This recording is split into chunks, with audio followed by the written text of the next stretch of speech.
नमस्कार दोस्तों, मैं सत्येंद्र मौर्य अपने इस इतिहास की सीरीज को आगे बढ़ाते हुए आज फिर कुछ महत्वपूर्ण प्रश्नों के साथ उपस्थित हुआ हूं। यह जो प्रश्न है UPSC, UPPSC, BPSC, TGT, PGT one exam जिनमें इतिहास पूछा जाता है के लिए बहुत ही महत्वपूर्ण है। हम इन प्रश्नों के माध्यम से इतिहास के एक बहुत बड़े सेक्शन जो प्राचीन एवं मध्यकालीन भारत से संबंधित होगा का रिविजन करेंगे, साथ ही साथ अपने आगामी एग्जाम्स को देखते हुए प्रैक्टिस भी करेंगे। तो चलिए हम शुरू करते हैं अपना पहला प्रश्न लगाना। प्रश्न है, निम्नलिखित में से किस शासक ने वातापी कोंड की उपाधि धारण की? वातापी कोंड, ध्यान दीजिएगा। सिंहवर्मन, मयूर शर्मन, नरसिंह वर्मन प्रथम, विक्रमादित्य द्वितीय। तो चलिए हम इससे संबंधित जो तथ्य हैं, पहले तथ्य को जान लेते हैं, फिर अपने इस प्रश्न को, इस व्यक्तित्व की क्या करेंगे, पहचान करेंगे। देखिए हमारा जो इसका सही आंसर है मैं बता देता हूँ, कौन है? नरसिंह वर्मन प्रथम। देखिए नरसिंह वर्मन प्रथम, जिसका उपनाम क्या था? महामल्ल था। क्या था? महामल्ल था। आपको याद आ गया होगा मामल्लपुरम ना। देखिए इसका जो शासनकाल था लगभग ये 630 से 668 के बीच में यह इसने क्या किया था? शासन किया था। ध्यान दीजिएगा। तो इसके जो पिताजी थे वो थे महेंद्र वर्मन प्रथम। किसके थे? ये सन आप किसका था? महेंद्र वर्मन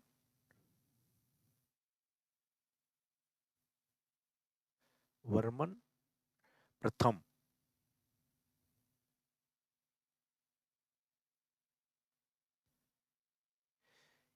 देखिए इसका नाम क्या था? महामल्लपुरम, महामल्ल के नाम से भी जाना जाता है, दूसरा नाम है। और इस जो इसके पिताजी थे महेंद्र वर्मन प्रथम थे।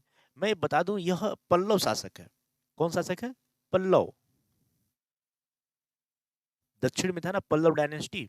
देखिए तो नरसिंह वर्मन प्रथम ने इसका, यह पल्लव डायनेस्टी से, पल्लव वंश से है। और इसने ही महाबलीपुरम के जो बहुत सारे मंदिर है ना, महाबली, महा महाबलीपुरम में जो कौन से हैं? रथ मंदिर, उसी से इसका संबंध जुड़ा रहता है, इसी ने उसका निर्माण करवाया था, रथ मंदिर। चलिए हम और चलते हैं थोड़ा सा आगे। देखिए तो यह महेंद्र वर्मन प्रथम का क्या था? बेटा था। इसने चालुक्यों की राजधानी, चालुक्य, चालुक्य कौन था? पुलकेशिन द्वितीय।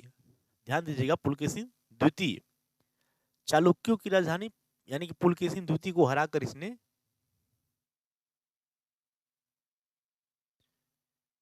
पुलकेशिन द्वितीय को हरा करके इसने चालुक्यों की जो राजधानी थी उस पर क्या किया? कब्जा किया। चालुक्यों की राजधानी पर कब्जा किया और पुलकेशिन को उसने मार दिया। हमें लगता है कि पुलकेशिन यही वही पुलकेशिन है ना जिसकी पीठ पर इसको हरा करके पीठ पर लिख दिया था ना, अपना नाम लिख दिया था। तो यही वही पुलकेशिन है, और यही पुलकेशिन है जिसने एहोल अभिलेख लिखवाया था। कौन लिखवाया था? एहोल अभिलेख।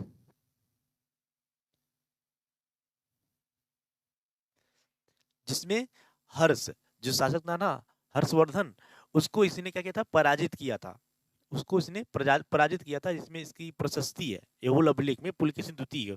तो पुलकेशिन द्वितीय ने हर्षवर्धन को पराजित किया था, और पुलकेशिन द्वितीय को किसने पराजित किया? नरसिंह वर्मन प्रथम ने पराजित किया। तो ध्यान दीजिएगा। तो ये कुछ फैक्ट हैं। हम थोड़ा सा और आगे चलते हैं, इसके बारे में डीप में जानते हैं। तो इसने क्या किया? जो चालुक्य थे, चालुक्यों की राजधानी वातापी पे क्या किया? अधिकार कर लिया और वातापी कोंड की उपाधि धारण किया। वातापी कोंड की उपाधि धारण किया। किसने धारण किया? नरसिंह वर्मन प्रथम ने। देखिए यह जो पुलकेशिन द्वितीय था, जब पुलकेशिन द्वितीय के साथ संघर्ष कर रहा था, कौन? नरसिंह वर्मन प्रथम ने। तो हमें लगता है कि वो सिंहल, जो सिंहल द्वीप है श्रीलंका, वहां के जो राजा थे मनवप्पा, मनवप्पा, ध्यान दीजिएगा, कौन है? मनवम्मा, ठीक है, मनवम्मा। इनका भी सहयोग लिया था। इनके सहयोग से ही नरसिंह वर्मन ने पुलकेशिन द्वितीय को पराजित किया था। और आगे चल के जो मनवम्मा थे, इनको, इनका जो सिंहासन था श्रीलंका में, इनको मजबूत किया। ताज हासिल करने में नरसिंह वर्मन प्रथम ने इनका सहायता भी किया। ओके,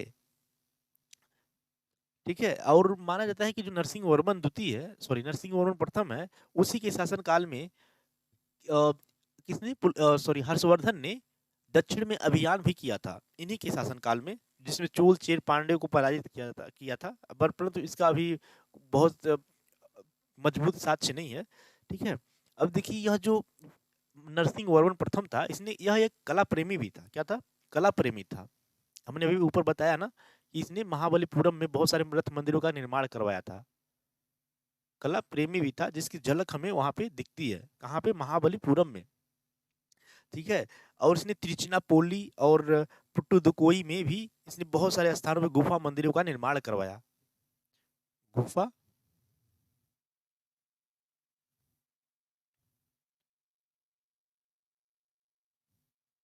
निर्माण करवाया। और हाँ, और देखिए महाबलीपुरम में बहुत सारे मंदिरों का भी क्या किया? निर्माण करवाया।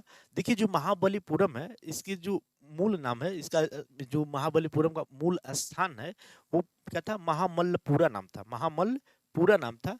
इसके शाही संस्थापक कौन है? महामल्ल है, जो इसके वास्तविक संस्थापक थे, जिन्होंने किया था महामल्ल या नरसिंह वर्मन प्रथम है, जिन्होंने इसकी स्थापना महामल्लपुरम की स्थापना किए थे। तो ये कुछ नरसिंह वर्मन प्रथम से संबंधित तथ्य थे। चलिए हम जो इसका सही आंसर है देख लेते हैं। इसका सही आंसर मैं पहले ही बता चुका हूँ, कौन है? नरसिंह वर्मन प्रथम है। चलिए हम चलते हैं अपने अगले प्रश्न पे। उससे पहले मैं आशा करता हूँ कि आपका उपनयन संस्कार हो गया होगा। अगर नहीं हुआ होगा तो फिर जल्द से जल्द करा लीजिए, इससे हमें भी मोटिवेशन मिलेगा। चलिए, आप हमें जरूर बताइएगा कमेंट सेक्शन में कि कितना प्रश्न आपका सही हुआ है ना। कितना प्रश्न सही हुआ है कमेंट सेक्शन में जरूर बताइएगा। देखिए, उसने नर्मदा नदी के किनारे, कहाँ पे? नर्मदा नदी के किनारे राजा हर्षवर्धन को पराजित किया। राजा हर्षवर्धन को पराजित किया। मुझे लगता है अगर आप प्राचीन इतिहास पढ़े होंगे तो काफी इंपॉर्टेंट सेक्शन है ना, काफी इंपॉर्टेंट सेक्शन है। इसके बारे में अगर आपको प्रोफेसर पढ़ाए होंगे तो काफी ज्यादा लेक्चर भी कवर किए होंगे इस टॉपिक पे। उसने रवि कीर्ति सहित कई विद्वानों को संरक्षण प्रदान किया, जिन्होंने उसके एहोल अभिलेख की रचना की। एहोल अभिलेख की रचना किसने की थी? रवि कीर्ति ने की थी, याद रखिएगा। उसने कदम्बों की राजधानी वनवासी को अपने अधिकार में किया। कदम्बों की राजधानी वनवासी, ठीक है। और मैसूर के गंगवंशियों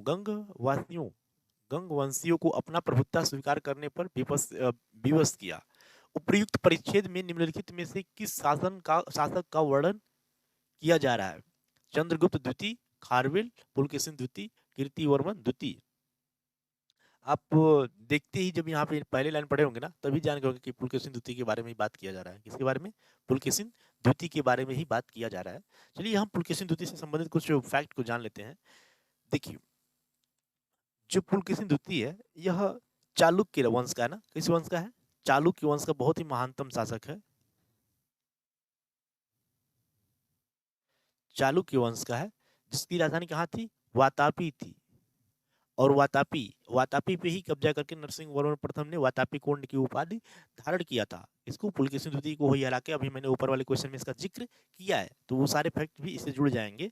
देखिए, जो इसका शासन काल था पुलकेशिन द्वितीय का, वो लगभग 609 से लेकर के 642 तक है ना। ये लगभग वही हर्षवर्धन जो था शासक, उन्हीं के आसपास के काल से यह मिलता जुलता है। हर्षवर्धन भी कब बने थे शासक? 606 में बने थे ना हर्षवर्धन, ठीक है। देखिए, तो ये क्या थे? एक चालुक्य राजा थे। इनकी जो जानकारी हमें कहाँ मिलती है? एहोल अभिलेख से मिलती है। एहोल अभिलेख की रचयिता कौन है? रवि कीर्ति है। उन्होंने ही इसको एहोल अभिलेख की रचना की थी, जिसमें पुलकेशिन द्वितीय की क्या है? एक प्रशस्ति है, प्रशस्ति अभिलेख है, जिसमें उसकी प्रशंसा की गई है। क्या की गई है? प्रशंसा की गई है। देखिए, तो ये क्या थे? उसके दरबारी कवि थे। रवि कीर्ति क्या थे? दरबारी कवि थे।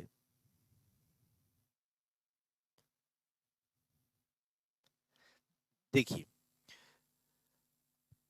और ये किस किस भाषा में है? ये संस्कृत में है। किस भाषा में है? कौन सा? एहोल अभिलेख संस्कृत भाषा में ना। एहोल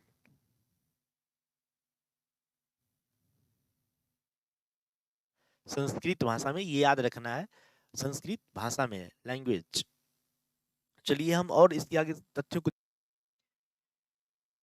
देखिए। जो इनका बहुत ही महत्वपूर्ण जो संघर्ष हुआ था, वह हुआ था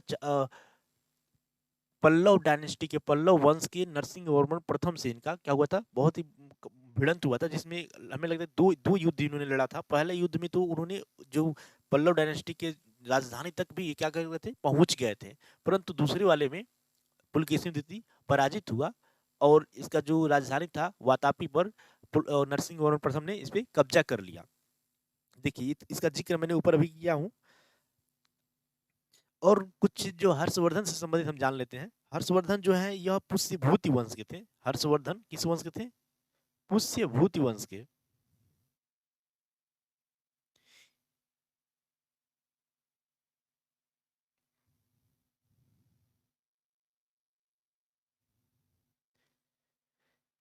ठीक है, पुष्यभूति वंश के थे। देखिए इन्होंने नरवर्धन जो इसकी स्थापना किसने की थी? नरवर्धन। नरवर्धन ने 5वीं या 6वीं शताब्दी के आसपास इन्होंने किया था। देखिए इसकी राजधानी जो थी थानेश्वर में थी। कहाँ थी? पहले थानेश्वर में थी, बाद में चल के कन्नौज हो जाती है। तो इसके जो भाई थे, इसके पिता कौन थे? प्रभाकर वर्धन। सन ऑफ ये किसी है? Son of Prabhakar. इसी की बहन थी ना, कौन थी? राज्यश्री, जिसके पति का हत्या एक गुप्त शासक रहता है, उत्तर गुप्त शासक, ठीक है, देवगुप्त। देवगुप्त ने हत्या कर दी थी राजश्री के पति का, हत्या कर दी थी। और शशांक जो उस समय गौड़ वंशी शशांक शशांक था, उससे भी, उसके साथ भी हर्षवर्धन का भिड़ंत हुआ था ना। हर्षवर्धन ने शायद उसको भी पराजित किया था, शायद नहीं, ठीक है, उसमें थोड़ा सा इतिहासकारों के बीच में मतभेद है, डायरेक्ट भिड़ंत हुआ था कि नहीं। ओके, ये कौन हो गए? राज्यवर्धन से क्या थे? भाई थे। राज्यवर्धन ये उसके भाई थे, और राजश्री क्या थी? बहन थी। प्रभाकर वर्धन क्या थे? पिताजी थे। ओके, तो चलिए ये कुछ तथ्य थे पुलकेशिन द्वितीय से संबंधित। हम चलते हैं अपने अगले प्रश्न पे।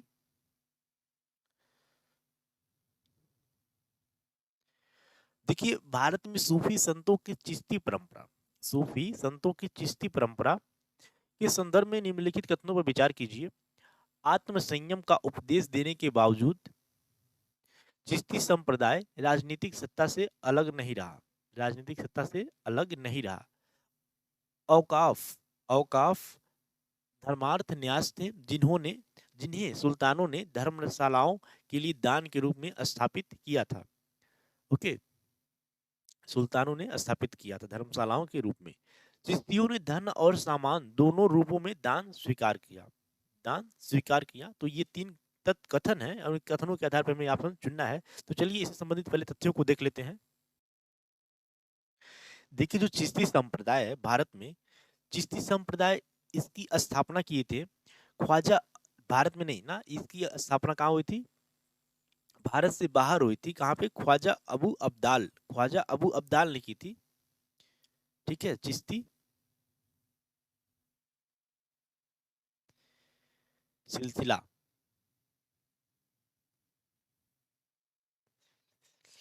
इसकी जो स्थापना हुई थी ख्वाजा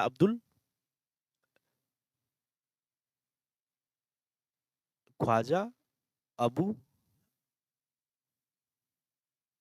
अब्दाल ने की थी। ठीक है, परंतु भारत में इसकी स्थापना मोइनुद्दीन चिश्ती ने की थी। भारत में कहाँ पे?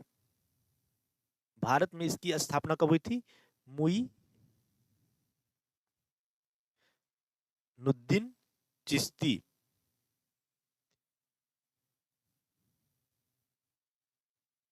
चिश्ती ने की थी। कब? 1192, याद आया? 1192 93 के आसपास, जब मोहम्मद गौरी ने पृथ्वीराज चौहान के ऊपर द्वितीय आक्रमण किया था, जिसके समय मोइनुद्दीन चिश्ती भारत में आए थे। और यहाँ पे आकर के इन्होंने लाहौर दिल्ली होते हुए अजमेर गए। कहाँ पे गए? अजमेर।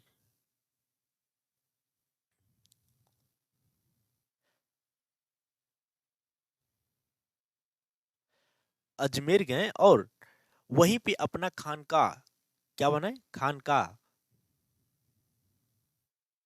की स्थापना किए, बनवाया। ठीक है, देखिए ख्वाजा ख्वाजा जो थे ये, इनके दरबार पे अकबर ने लगभग 20 बार गया था ना, सॉरी 10 बार, लगभग 10 बार यहाँ का दर्शन किया था। 10 बार ना, यहाँ पे मोहम्मद बिन तुगलक था, वो भी गया था ना इनके दरगाह पे। ओके, आगे चल के जब उनका जब समय पीरियड आएगा तो बार बार वो भी लोग दिया करने यहाँ पे दर्शन करने जाएंगे। देखिए, हम जो इससे संबंधित तथ्य हैं उसको पहले देख लेते हैं, ये थोड़ा सा ज्यादा हो जा रहा है। देखिए, जो चिश्ती संप्रदाय की प्रमुख विशेषता थी ना, वो थी आत्म संयम। क्या करना है? आत्म संयम। आत्म संयम, जिन्हें क्या करना, जिनका मतलब ये था कि हमें सत्ता से क्या बनाना है? दूरी बनाए रखना है, सत्ता से दूरी बनाए रखना है। किंतु इसका अर्थ यह भी नहीं है कि वो राजनीतिक सत्ता से, जो राजनीतिक घराना था, जैसे राजवाड़े थे, उनसे उनसे वो पूर्णतः अलगाव भी नहीं रखते थे। ठीक है, उनके बिना संरक्षण के ये लोग अपना जो धर्म है उसका संचालन थोड़ा सा करना मुश्किल हो जाएगा। तो इसलिए उन्होंने पूर्ण रूप से उनसे अलगाव भी नहीं रखा। तो ठीक है, ये राजनीतिक सत्ता से क्या बोले, जुड़े रहे हैं, राजनीतिक, ठीक है, सत्ता से ये लोग जुड़े रहे हैं। और जो इनके सूफी संतों में सत्ताधारी विशिष्ट वर्ग थे, जो सूफी संत थे, किससे? चिश्ती सिलसिला से, जो सूफी सूफी संत थे, वो लोग एक विशिष्ट वर्ग के व्यक्तियों से क्या करते थे? भेंट व अनुदान लेते थे, सभी लोगों से नहीं। ठीक है, सभी लोगों से नहीं, एक विशिष्ट वर्ग जो अ, राजवाड़े थे, उनसे भेंट व अनुदान लेते थे। ध्यान दीजिएगा, बदले में सुल्तान सुल्तान ने क्या किया? धर्मशालाओं के लिए दान दिए। ठीक है, इसके बदले में जो मान लीजिए ये लोग क्या करते थे, उनको आशीर्वाद दिया करते थे, तो वो सुल्तान जो हुआ करते थे दिल्ली के, वो लोग इन्हें धर्मशाला स्थापित करने के लिए अनुदान देते थे, दान देते थे। और न्यास, ठीक है, एक मठ, मठ टाइप का ना, कुछ मठ टाइप का स्थापित किए जाते थे ना उनके द्वारा। और जो खानकाह हुआ करता था, जहाँ पे उनका दरगाह रहा करता था, जहाँ पे वो लोग निवास करते थे, वहाँ पे कर मुक्त भूमि दी जाती थी। यानी कि उनकी एक प्रकार से उनकी जो भूमि हुआ करता था उसको कर मुक्त कर दिया जाता था। अगर आसपास कोई जमीन भी होता था उन्हें कर मुक्त करके दे दिया जाता था, दान कर दिया जाता था। ठीक है, तो ये रखिए, ध्यान दीजिएगा।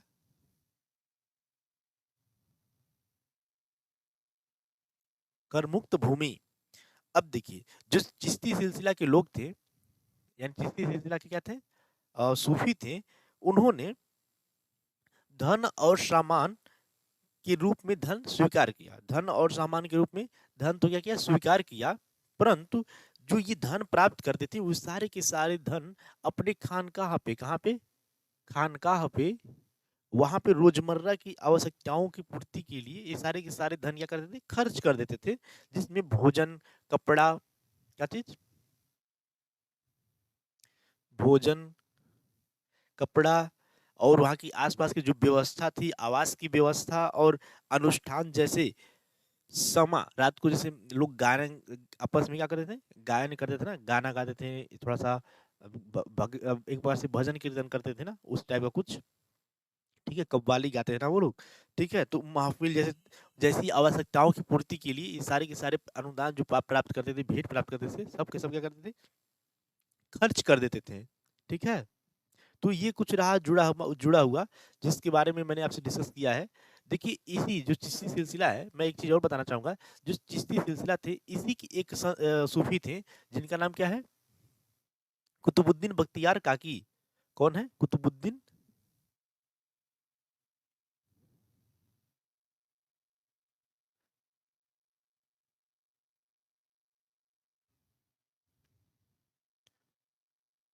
इन्हीं के नाम पर, ये इन्हीं यही सूफी हैं, इन्हीं के नाम पर किसने? कुतुबुद्दीन ऐबक ने क्या बनवाया था? कुतुब मीनार बनवाया था। कुतुब कुतुब मीनार बनवाया था, कहाँ पे? दिल्ली में। ठीक है, तो यह वही क्या है? सूफी हैं, चिश्ती सिलसिला से ही जुड़े हुए हैं। कौन? कुतुबुद्दीन बख्तियार काकी। इन्हीं के नाम पर कुतुब मीनार का निर्माण किया गया है। ओके, चलिए तो हम अपने प्रश्न को सॉल्व कर लेते हैं, इससे संबंधित जो तथ्य हमने इसको जान लिया। देखिए, आत्म संयम का उपदेश देने के बावजूद चिश्ती संप्रदाय राजनीतिक सत्ता से अलग नहीं रहा, राजनीतिक सत्ता से अलग नहीं रहा, एक बार क्या रहे? उससे जुड़े रहे, जुड़े रहे ना। तो ये हमारा पहला क्या है? सही है, जिसका डिस्कशन मैंने पहले ही ऊपर किया था। देखिए, औकाफ धर्मार्थ जो न्यास थे जिन्हें सुल्तानों ने धर्मशालाओं के लिए दान के रूप में स्थापित किया था। यस, ठीक है।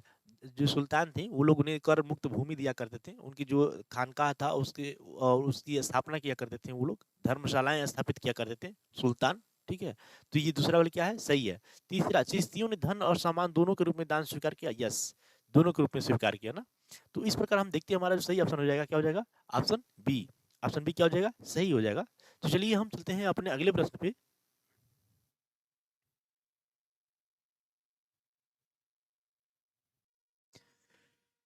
देखिए, निम्नलिखित युग्मों पर विचार कीजिए।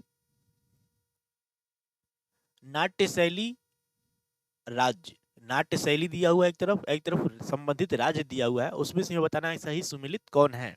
पहला है भवाई, गुजरात। दूसरा है माच, मध्य प्रदेश। तीसरा है कृष्णाटम, ये है उत्तर प्रदेश। हमें से इसमें से बताना है कि कौन सा सही है। एक चीज हम बता रहे हैं आपको, इसमें देखिए जो तीसरा है ना, कृष्णाटम, इसका नाम कुछ ऐसा लग रहा है कि जैसे लग रहा है कि जो दक्षिण भारत के कुछ लैंग्वेज, जैसे लैंग्वेज हैं जैसे तमिल, मलयालम, कन्नड़, कुछ उस टाइप के नाम से मिलता जुलता है। हमारे जो उत्तर प्रदेश है हिंदी भाषी क्षेत्र है, मैक्सिमम यहाँ पे हिंदी बोली जाती है। तो कृष्णाटम जो है इससे संबंधित नहीं लग रहा है। अगर अगर हम इसको गलत मान लें, इसको अगर हम गलत मान लें तो हमारा ये ऑप्शन और ये ऑप्शन गलत हो जाएगा ना। तो इन दोनों में से कोई एक क्या होगा, सही होगा। इन्हीं दोनों में से कोई एक सही होगा। चलिए तो हम एक एक करके देखते हैं। सबसे पहले मैं बात करूंगा भवाई का।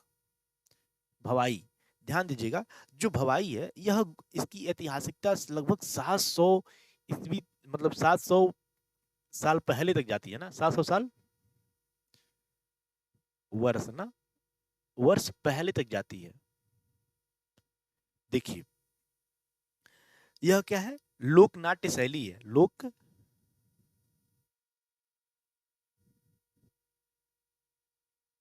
लोक नाट्य शैली है जिसकी ऐतिहासिकता लगभग 700 वर्ष पहले तक जाती है। देखिए इसका जो अर्थ है ना, इसका अर्थ है भावनाओं की वाहक। भवाई, इसका अर्थ है भावनाओं की वाहक, भावनाओं की वाहक।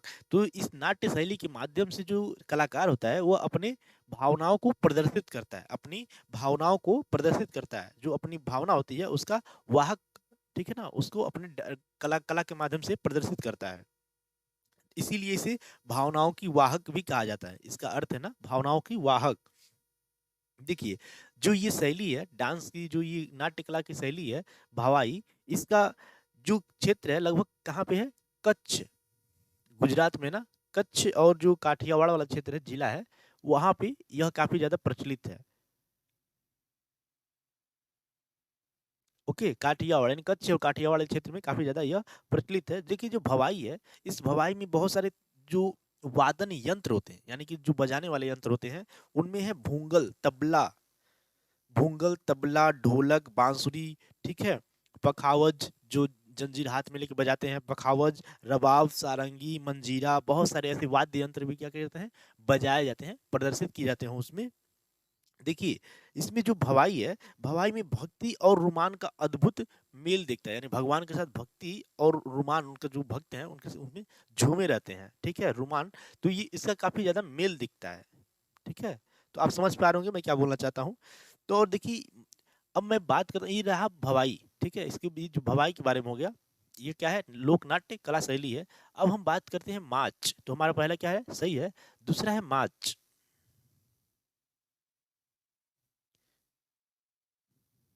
देखिए जो माच है, यह मध्य प्रदेश, एमपी, क्या चीज, एमपी से संबंधित है, एमपी। यहाँ पे यह भी एक क्या है, लोक नाट्य शैली है, यह भी क्या है, एक लोक नाट्य शैली है, लोक नाट्य शैली है। लोक मतलब जनता टाइप का हो जाएगा, और नाट्य नाटक, नाटक, ठीक है, नाटक मतलब नाटक के माध्यम से लोग प्रदर्शित करते हैं। तो यह क्या है, लोक नाट्य शैली है। अब देखिएगा, जो ऐसा माना जाता है, यह उज्जैन के एक गुरु थे, गोपाल, कौन थे, उज्जैन के गुरु गोपाल, गोपाल जी, ये गुरु थे। इन्हीं के द्वारा उत्तर प्रदेश में माच की जो ये लोक नाट्य शैली है इसकी शुरुआत की गई थी, इन्हीं के द्वारा शुरुआत की गई थी। गुरु शुरू इन्होंने ही किया था। ओके, देखिए अंतः यह स्वयं इन्होंने बहुत सारे जो माच नाटक है, इन्होंने नाटक की क्या की रचना भी किए थे। जो माच जिस नाटक का वहां पे प्रदर्शित किया जाता है उस नाट्य शैली में, इसका इन्होंने बहुत सारे उसका रचना भी किए थे। कौन? गोपाल जी गुरु। देखिए अब यह जो यह लोक नाट्य शैली का प्रदर्शन है, परंपरागत रूप से जब होली का त्योहार आता है उसी के बाद लगभग बाद यह भी लोक नाट्य शैली प्रदर्शित की जाती है। इसमें एक सामूहिक रूप से, यह क्या है, एक सामूहिक रूप से प्रदर्शित की जाती है और एक मनोरंजन का साधन भी है। वहां पे उस समय जब गोपाल जी गुरु जी थे, तब उनके समय यह उसमें समाज में काफी मनोरंजन के साधन थोड़ा अभाव इनको दिखा होगा, तो इसी मनोरंजन के साधन के रूप में भी माछ का प्रयोग किया जाता है लोगों के बीच में ना। देखिए तो क्या है, मनोरंजन भी है ना, एक प्रकार से मनोरंजन, मनोरंजन का साधन। चलिए हम और आगे चलते हैं। देखिए जो माच माच जो शब्द है, माच कुछ आपको ऐसे हिंदी भाषा क्षेत्र में मिल जाएगा, मंच।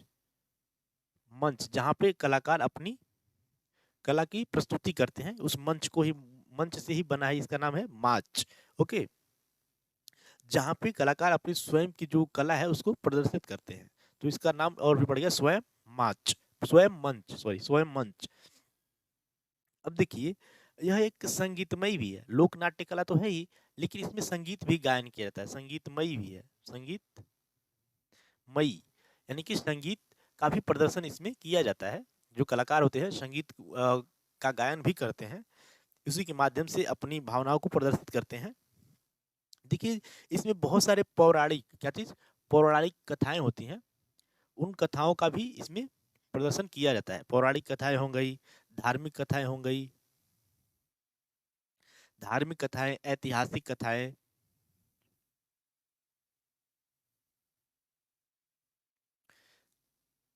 जो इतिहास में बड़े बड़े राजा हुए थे, महान महान राजा हुए थे, उन लोगों की कथाएं इसमें प्रदर्शित की जाती थी। लोगों के बीच में एक प्रकार जागरूकता फैलाया जाता था, उसका भी ये लोग क्या करते थे, काम करते थे, जागरूकता फैलाते थे ना।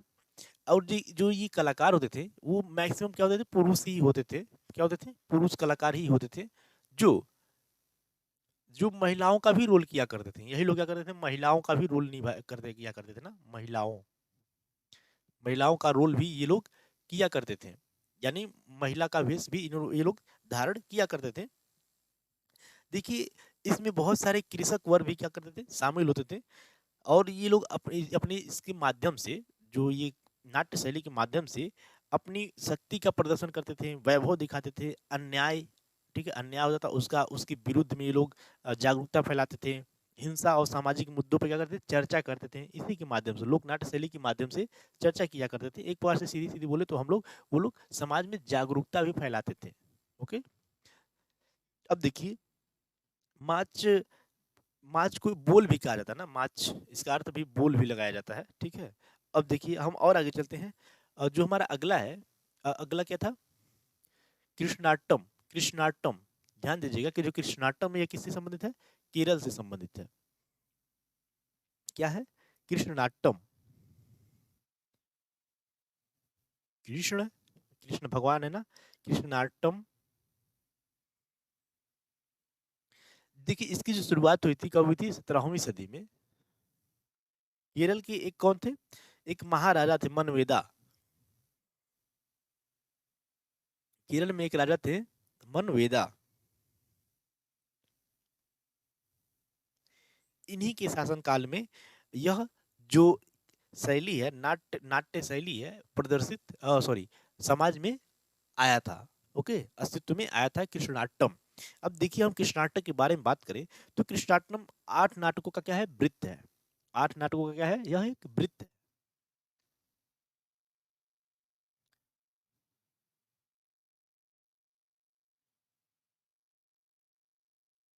8 नाटकों का क्या है, वृत्त है, जो क्रमागत, क्रमागत यानी क्रम से एक के बाद एक लगातार 8 दिन तक चलता है। कितने दिन तक, 8 डेज तक चलता है ना, 8 डेज तक चलता है। इसी के माध्यम से प्रस्तुत किया जाता है। जो यह शैली है, इसमें देखिए जो ये 8 कलाएँ हैं जो जिनका प्रदर्शन किया जाता है, उसके नाम भी सुन लीजिए ऐसे ही ओरली। अवतारम, कलीय मर्दन, ठीक है, कालीय मर्दन, रस क्रीड़ा, कंसोधाम, स्वयंवरम और वाण युद्धम, विविध विविध विविध विधम और स्वर्गारोहण। ये कुछ 8 नाम हैं जो 8 दिन लगातार कहते हैं कला के रूप हैं। इनकी प्रदर्शन 8 दिन लगातार किया जाता है। ठीक है, तो नाम उतना महत्वपूर्ण नहीं है, हालांकि नाम सुना सुना लगना चाहिए जब प्रश्न आएगा। ठीक है, देखिए ये इसमें जो भगवान कृष्ण की जो बहुत सारी उनकी बाल लीलाएं हैं, ठीक है, बाल लीलाओं का इसमें प्रदर्शन किया जाता है। और और उनके जो उनका जो जन्म है, बाल्यकाल है, बुराई पर अच्छाई का विजय आदि को चित्रित किया जाता है, प्रदर्शित किया जाता है इसमें कला के माध्यम से। और देखिए इसकी जो बहुत ही एक अनोखी विशेषता यह है कि मुखौटों का प्रयोग किया जाता है। मुखौटा, मुखौटों का प्रयोग किया जाता है ना, बड़े बड़े हास्यास्पद मुखौटों का प्रयोग किया जाता है। ठीक है, कुछ विकृत मुखौटों का भी प्रयोग किया जाता है। मुखाकृति, जो मुख की आकृति है, इसको बढ़ा चढ़ा करके दिखाया जाता है ना। देखिए जो कृष्णाटम है, इसमें वाद्य यंत्रों का भी प्रयोग किया जाता है। क्या चीज? वाद्य यंत्रों का भी प्रयोग किया जाता है, जिसमें क्या है, चेंगिला, चेंगिला है, मद्दलम है, इलात्तम है, झांझ है, शंख है और इडक्का। ये सब ठीक वहाँ के जो वहाँ केरला में मलयालम बोला जाता है ना, उस लैंग्वेज में है, तो फिर ध्यान दीजिएगा। तो इसका प्रोनाउंसिएशन भी अच्छे से नहीं हो पा रहा होगा। तो क्या हो जाएगा, ये सारी के सारी वाद्य यंत्रों का भी प्रयोग किया जाता था। तो इस तरह से हम देखते हैं, अपने प्रश्न को देखते हैं। तो प्रश्न है कृष्णाटम मैच ही नहीं कर रहा है ना, तो भवाई, भवाई मैच किया गुजरात, पहला तो सही है, पहला क्या है, सही है। हम देखते हैं, पहला सही है। दूसरा, सॉरी पहला इसमें सही है ना, इसमें नहीं।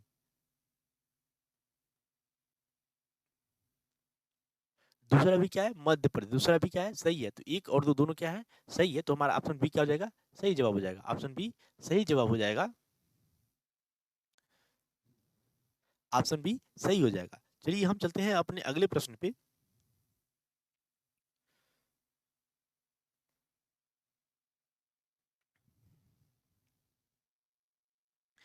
देखिए हमारा अगला प्रश्न है, प्रारंभिक मध्यकाल के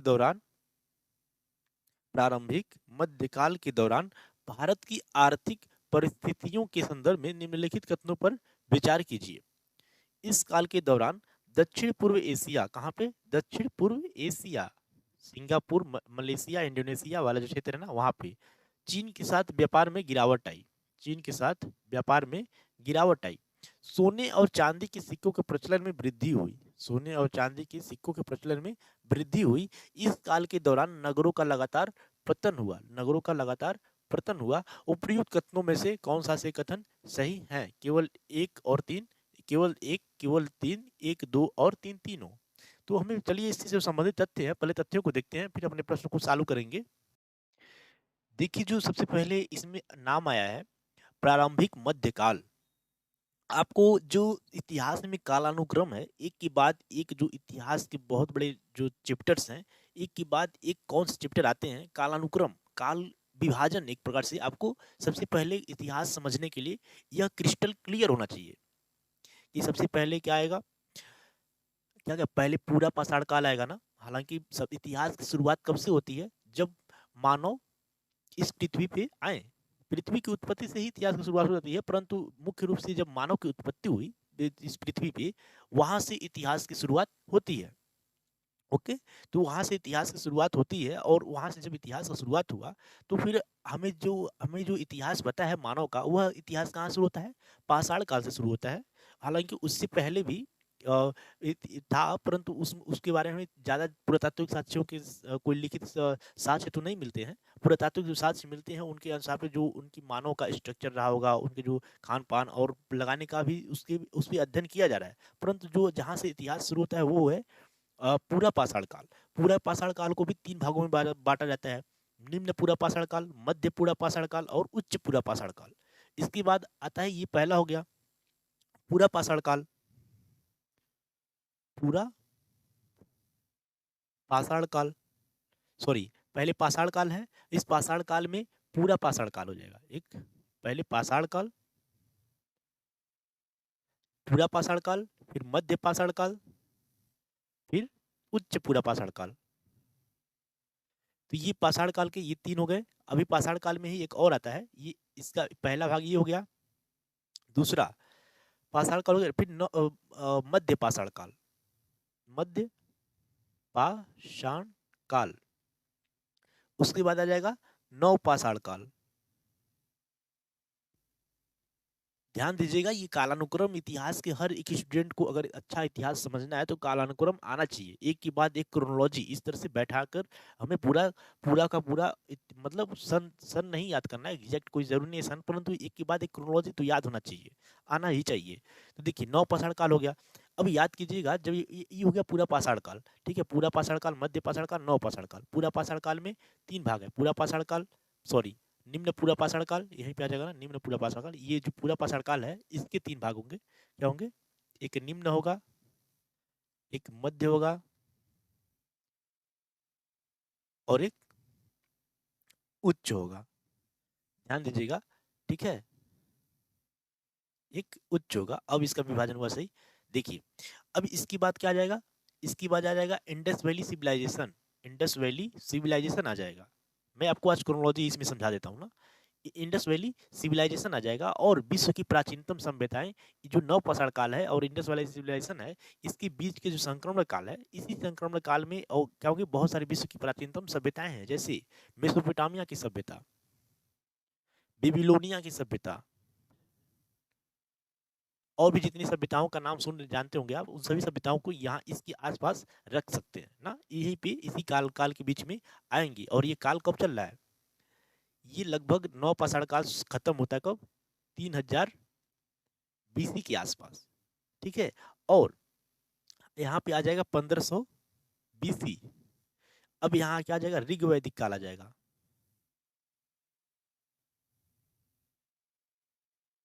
ऋग वैदिक काल कहाँ तक चलेगा, लगभग 1000 बीसी तक, बिफोर, ठीक है, क्राइस्ट ना, ठीक है, बिफोर यानी कि जब सन का शुरुआत होता है, 1 2 शुरू हुआ था, उससे 1000 साल पहले बीसी। तो यहाँ पे ऋग वैदिक काल, यहाँ पे क्या हो जाएगा, उत्तर वैदिक काल।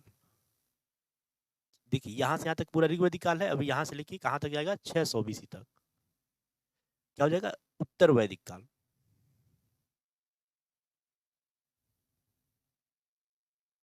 उत्तर वैदिक काल हो गया ना ये।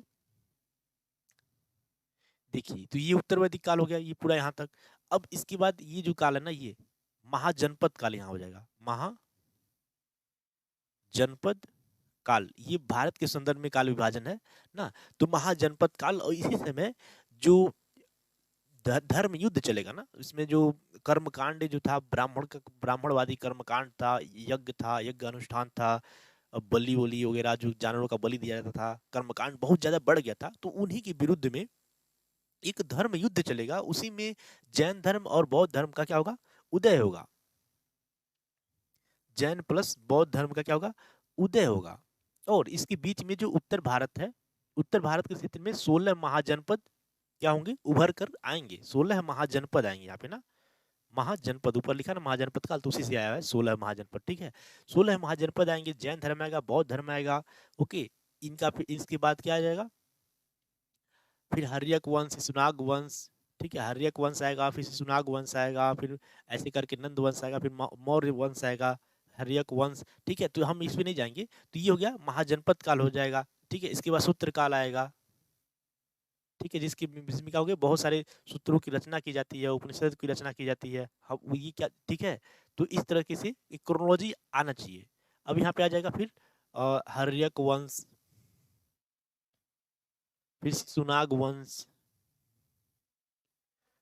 हर्यक वंश, सुनाग वंश, नंद वंश, फिर क्या आ जाएगा, मौर्य वंश, मौर्य वंश, ठीक है। नंद वंश जब यहाँ आएगा तो यहीं पे एक उत्तर भारत में क्या होंगे, एक विस्तृत साम्राज्य की स्थापना होगी, जो अपने पिक पे पहुंच जाएगा। कब, मौर्य वंश के समय पे अपने पिक पे पहुंच जाएगा। उतना बड़ा साम्राज्य उसके बाद कभी स्थापित हो ही नहीं पाया। तो फिर मौर्य वंश आ जाएगा। अब इसके बाद जानते हैं जब मौर्य वंश आ जाएगा तो इसके बाद बहुत सारे विदेशी आक्रमण होंगे भारत में, क्या होंगे, विदेशी आक्रमण होंगे, आक्रमण होंगे, जिसके बाद उत्तर भारत में छोटे छोटे छोटे क्या होंगे, साम्राज्य स्थापित, विदेशी विदेशी आ जाएंगे। उसके बाद ना कौन आ जाएंगे, यूनानी, शक, पहलव, ठीक है, यूनानी आएंगे, सिकंदर आएगा ना, यूनानी, शक, कुषाण, पहलव, पहलव, ठीक है, इस तरह के विदेशी शासक आ जाएंगे, विदेशी शक्तियां आ जाएंगी जो उत्तर भारत में क्या अपना प्रभुत्व स्थापित कर लेंगी। जब इनका पतन होगा, जो विदेशी शक्तियां, इनका पतन होगा, उसके बाद गुप्त वंश का क्या होगा, उदय होगा। हालांकि इसके बाद ही, इसके बीच में ही दक्षिण भारत में सातवाहन वंश हो जाएगा ना, इसी के आसपास दक्षिण में क्या हो जाएंगे, सातवाहन वंश भी चलेगा। और दक्षिण भारत का थोड़ा सा अलग हो जाता है ना वहां से, तो सातवाहन वंश आ जाएगा और भी बहुत सारे डायनेस्टी वहां चलेगा। उसी समय दक्षिण भारत में, वहां पे सुदूर दक्षिण में क्या होंगे, चोल वंश रहता है, चोल, ठीक है, चोल साम्राज्य रहता है। उसमें तीन क्या होते, संगम हुए थे ना, संगम साहित्य लिखे गए थे, तो उस समय वहां वो चलता है, ठीक है। चोल चेर पांड्य रहा करते हैं उस समय वहां दक्षिण में। और उत्तर भारत में यहाँ पे है, तो उसके बाद गुप्त वंश का क्या हो जाएगा, उदय हो जाएगा, गुप्त वंश, गुप्त वंश का क्या हो जाएगा, उदय हो जाएगा। इसके बाद जब गुप्त वंश का उदय उदय होगा, उसके बाद पतन होगा, तो इसके बाद उत्तर गुप्त आ जाएंगे, उत्तर गुप्त, ठीक है। फिर इसी ये समय चल रहा है, लगभग 550 एडी का समय आ गया ना, 550 एडी का लगभग समय आ गया है, ध्यान दीजिएगा। तो इसके बाद जब इनका पतन होगा, तब लगभग 606 के आसपास कौन आ जाएंगे, हर्षवर्धन, वर्धन वंश के आ जाएंगे, पुष्यभूति वंश, ठीक है, हर्षवर्धन का काल आएगा, हर्षवर्धन। अब देखिए ये जो 606 है, यहां से लेके कहां तक, 1204 होगा या 6 होगा, आई थिंक 6 है ना, 1204, जब मोहम्मद गौरी का क्या हो जाएगा, गौरी का मृत्यु होगा, गौरी का क्या होगा, मृत्यु होगा। और उत्तर भारत में मुस्लिम शासकों का क्या होगा, प्रभुत्व स्थापित हो जाएगा, यानी कि जो कुतुबुद्दीन ऐबक है, उसकी उसकी साम्राज्य स्थापित हो जाएगा। तो इसके बीच के जो काल है, इसी बोलते हैं पूर्व मध्य काल। क्या बोलते हैं, पूर्व मध्य काल, इसी को बोलते हैं, क्या बोलते हैं, पूर्व मध्य काल, पूर्व मध्य काल बोलते हैं, ठीक है। और जो 1206 से लेकर के जब विदेशी, जब क्या आएंगे, अंग्रेज आएंगे, भारत में प्रवेश करेंगे, वहां तक के काल को बोलते हैं मध्यकाल बोलते हैं।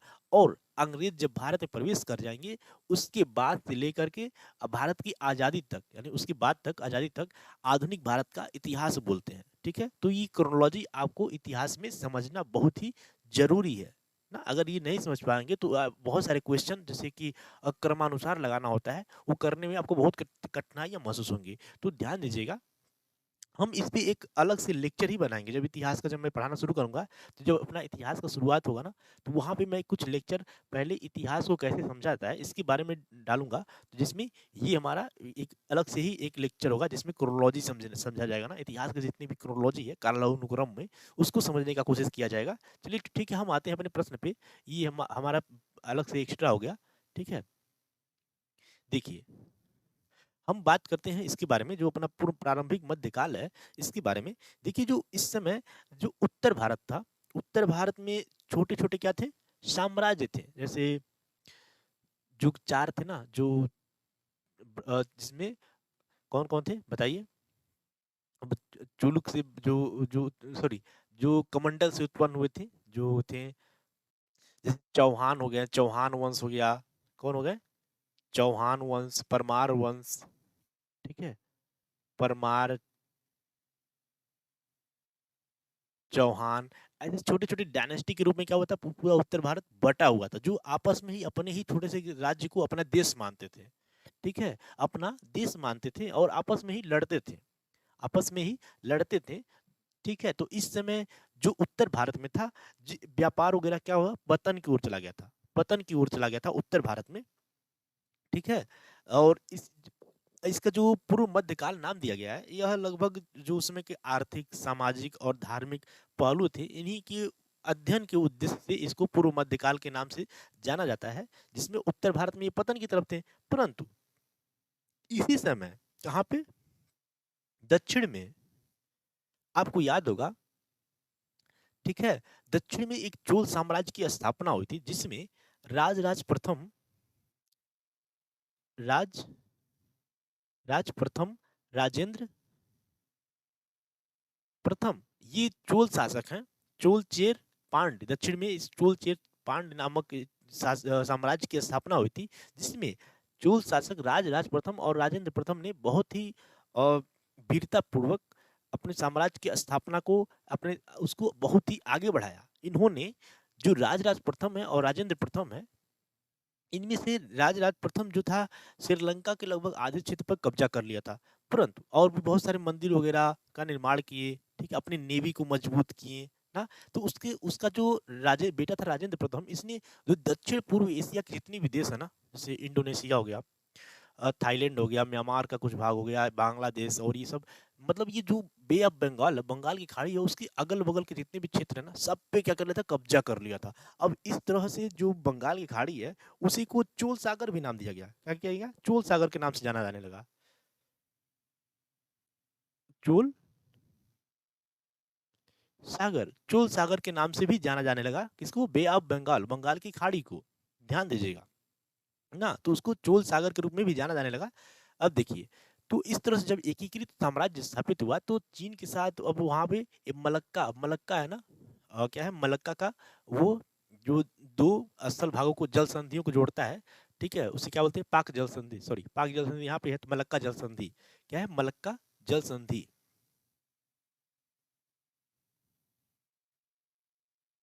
इस पे चोलों का क्या हुआ, कब्जा हो गया। जब चोलों का कब्जा हो गया, तो व्यापार पर भी इनका एकाधिकार हो गया। तो इसके माध्यम से जो चोल थे, उनके साथ दक्षिण भारत था, और उसमें जो पूर्व एशिया था, दक्षिण पूर्व एशिया था, और जो चीन भी उस समय उधर ही था ना, वो अभी भी उधर ही है, तो मतलब चीन के साथ भी व्यापार करने में इनको आसानी हो गया। उनकी नेवी पे क्या हो गया, मजबूत नेवी थी, ठीक है। तो इस तरीके से जो उस दक्षिण भारत का था, उनका व्यापार वृद्धि हुआ, उनमें व्यापार में वृद्धि हुआ। और इस समय जो रोमन साम्राज्य था, उस रोमन साम्राज्य से बहुत सारे सोने चांदी भी भारत में आया करता था, दक्षिण में, ठीक है, तो वहां पे भी भरमार था इसका। परंतु इसी का सेम उल्टा उत्तर भारत में पतन की तरफ था, सोने की चांदी के सिक्कों का कमी था, ठीक है, और व्यापार भी पतन हो गया था, साम्राज्य बटा हुआ था, विदेशी, अब विदेशी का, अब इसके बाद विदेशियों का बार बार आक्रमण होगा, उत्तर कहाँ पे, उत्तर पश्चिमी प्रांत से, यानी कि जो पाकिस्तान आधुनिक है, पाकिस्तान, अफगानिस्तान, इस वाले क्षेत्र से, ईरान वाले इस वाले क्षेत्र से हमेशा लगातार एक के बाद एक मुस्लिम आक्रांता आते रहेंगे, आक्रमण करेंगे, ठीक है। और यहाँ के जो उत्तर भारत में बहुत सारे छोटे छोटे शासक थे, ये आपस में ही लड़ते भिड़ते रहेंगे। तो इसके आधार पे जो उत्तर भारत में पतन की तरफ था, संस्कृति भी पतन की तरफ था, धर्म भी पतन की तरफ था। हालांकि जो मंदिर वास्तुकला था, ये वो इसी समय बहुत ज्यादा डेवलप हुआ था, ठीक है, दक्षिण उत्तर भारत में। देखिए, तो यहाँ पे क्या हुआ, पतन की तरफ था, परंतु दक्षिण पूर्व एशिया में क्या था, यह वृद्धि की तरफ था, मतलब अपनी पिक पे था एक प्रकार से। तो हम अपने इस प्रश्न को सॉल्व करते हैं। इस काल के दौरान दक्षिण पूर्व एशिया और चीन के साथ व्यापार में गिरावट आई, किसके साथ, ये काल है प्रारंभिक मध्यकाल के संदर्भ में, दक्षिण पूर्व एशिया के साथ, चीन के साथ व्यापार में गिरावट आई। ध्यान दीजिएगा, हमसे क्या पूछा है, सही, सही है, कौन कौन, सही, सही है। अगर हम उत्तर भारत के संदर्भ में देखें, उत्तर भारत के संदर्भ में तो गिरावट आएगी, जायज है, ठीक है। सोने चांदी के सिक्कों में वृद्धि हुई, उत्तर भारत में घटी, ये भी अगर उत्तर भारत के संदर्भ में खेती भी गलत हो जाएगा। इस दौरान नगरों का लगातार पतन हुआ।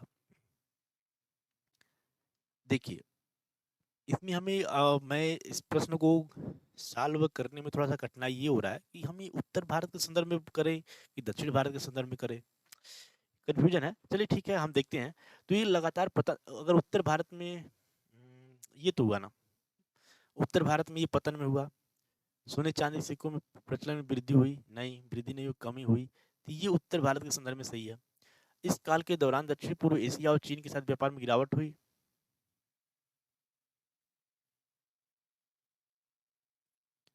गिरावट हुई, क्या हुई, दक्षिण दक्षिण पूर्व एशिया के साथ चीन के साथ व्यापार में गिरावट हुई, नहीं वृद्धि हुई, ये वाला तो सही है,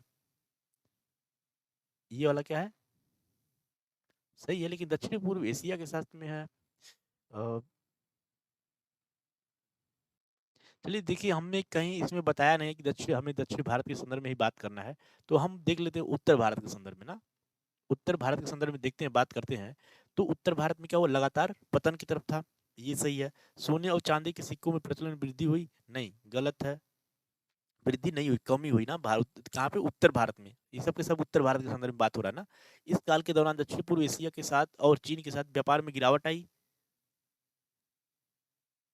यस, गिरावट आई नहीं, वृद्धि हुई ना। किसके साथ? अ, पूरे भारत के संदर्भ में बात करें इसमें, तो ये वाला भी क्या हो जाएगा, गलत हो जाएगा ना। देखिएगा इसमें थोड़ा, इस प्रश्न में मुझे कंफ्यूजन है। आपको अपना इसका मुझे कमेंट बॉक्स में कमेंट करके बताइएगा जरूर, ठीक है, कौन सा आपके अनुसार कौन सा सही है। तो मैं जाऊंगा ऑप्शन सी के साथ। ऑप्शन सी के साथ, केवल जो इस काल में ना लगातार पतन की ओर हुआ। ओके, देखिए अब हम चलते हैं अपने अगले प्रश्न पे। काफी लंबा डिस्कशन हो गया इस प्रश्न में। ओके, देखिए जो पल्लव डायनेस्टी था ना, पल्लवों के संदर्भ में निम्नलिखित कथनों पर विचार कीजिए। पल्लव वही पल्लव हैं, कौन? अ, नरसिंह वर्मन प्रथम। प्रथम, पल्लवों ने राजधानी के रूप में कांचीपुरम के साथ दक्षिण भारत में अपना राज्य स्थापित किया। कदम्ब और बादामी के चालुक्य पल्लवों के समकालीन थे। ओके, पल्लवों द्वारा ब्राह्मणों को प्रदान किए गए भूमि अनुदान के सभी भूमि अनुदान पत्र ताम्र पत्रों पर संस्कृत भाषा में उत्कीर्ण किए गए थे। तो देखिए ये तीन कथन है, इन तीन कथन के आधार पर मुझे ऑप्शन दिए हुए, इनको सही करना है। तो चलिए सबसे पहले हम इससे संबंधित जो तथ्य हैं, तथ्यों को जान लेते हैं, फिर अपने प्रश्न को सॉल्व करेंगे।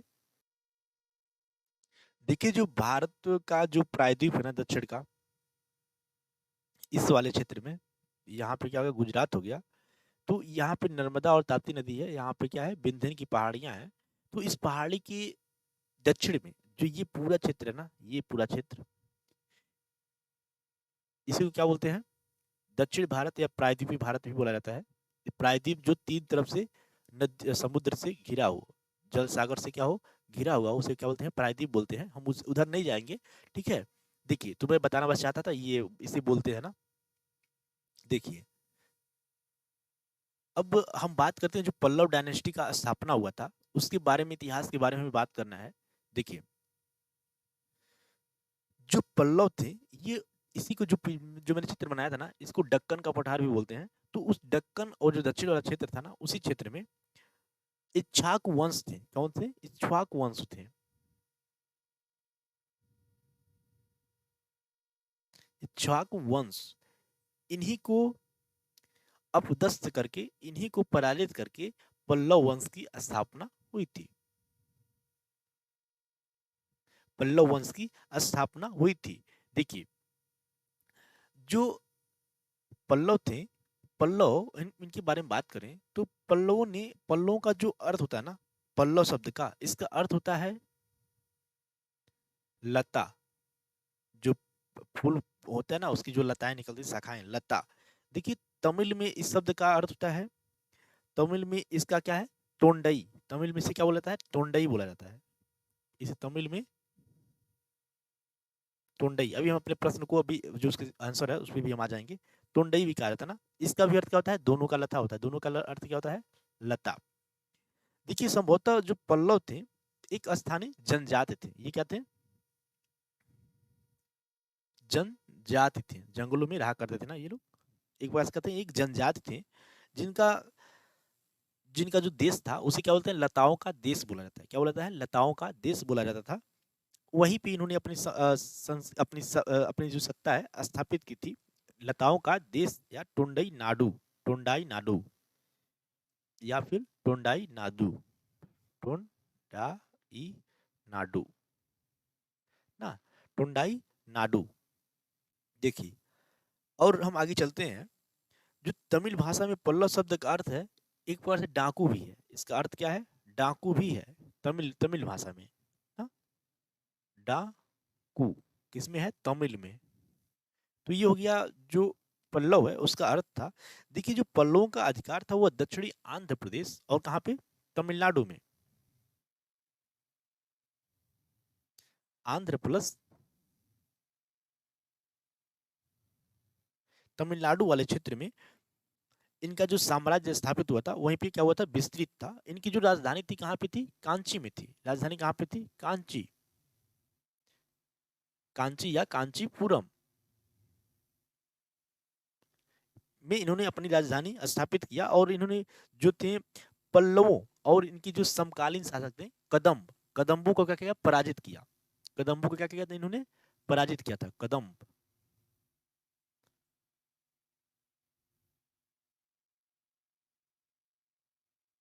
कदम्ब वंश को क्या किया, पराजित किया। कदम्ब वंश ने, कदम्ब वंश के जो शासक थे उनको पराजित किया और वहां पे उनको भी अपने अधीन कर लिया था। देखिए जो कदम्ब थे उसी वाले क्षेत्र में लगभग चौथी पांचवी शताब्दी में कदम्ब एक शासक आता है ना। कदम्ब शासक कौन थे, सॉरी चंद्रगुप्त द्वितीय के समय में कदम्ब शासकों के साथ उनका संबंध स्थापित हुआ था। इसका जिक्र हमें कहाँ मिलता है, मेहरौली के लौह स्तंभ से मिलता है ना। मेहरौली के लौह स्तंभ से मिलता है कि कदम्ब के शासक क्या थे, अ, इनके अधीन थे, चंद्रगुप्त द्वितीय के अधीन थे। ठीक है, देखिए तो वहां उसी समय कदम्ब वंश के की स्थापना हुई थी। कहाँ पे थे वो लोग, दक्षिण में। तो देखिए उसकी जानकारी हमें मेहरौली के लौह स्तंभ से भी मिलता है, इसके चंद्रगुप्त द्वितीय के। देखिए कर्नाटक और कोंकण में भी अपनी सत्ता स्थापित की थी जो कदम्ब थे। कर्नाटक और कोंकण में भी सब क्षेत्र में अपना साम्राज्य स्थापित किया था, जहां पे पल्लव इनको पराजित करके कदम्बों को और पे अपना अधिकार कर लेंगे, स्थापित कर लेंगे। देखिए ये रहा कुछ पल्लव के जो शब्द है, जो इनकी उत्पत्ति है उसके बारे में बात। अब थोड़ा सा और हम आगे चलते हैं। जो पल्लव थे ये लोग ब्राह्मणों को काफी अधिक मात्रा में भूमि दान दिया करते थे, अग्रहार दिया करते थे, ब्रह्म दान दिया करते थे, भूमि दान दिया करते थे, जो कर मुक्त हुआ करता था। कैसा, कर मुक्त हुआ करता था। इसी से संबंधित 16 से भी अधिक भूमिदान के पत्र मिले हैं। ठीक है, भूमिदान पत्र ना, भूमि अनुदान पत्र।